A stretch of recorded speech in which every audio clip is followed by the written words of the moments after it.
আমি নিশ্চিত ওই শালাই আমার বউ না পলাইছে। আমি প্রথম দিন থেকে সন্দেহ ছিল। এ কাকা, কি হয়েছে? কেটো কাক নিয়ে পলাইছে? ওরে বাস্তা রে, আর কোশ না বাস্তা, আমার মনে হয় বিশাল বড় সর্বনাশ হয়ে গেছে বাস্তা।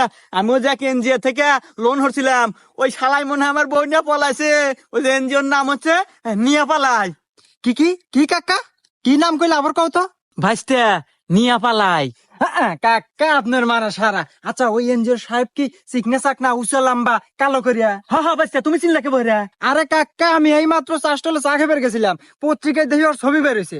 ও নাকি বিভিন্ন সময় বিভিন্ন রূপ ধরে অনেক এলাকায় ঢোকে, ঢুকে ব্যবসার কথা কয়া মানুষের বউ পটায়, পটায় বিদেশ পাচার করে দেয়।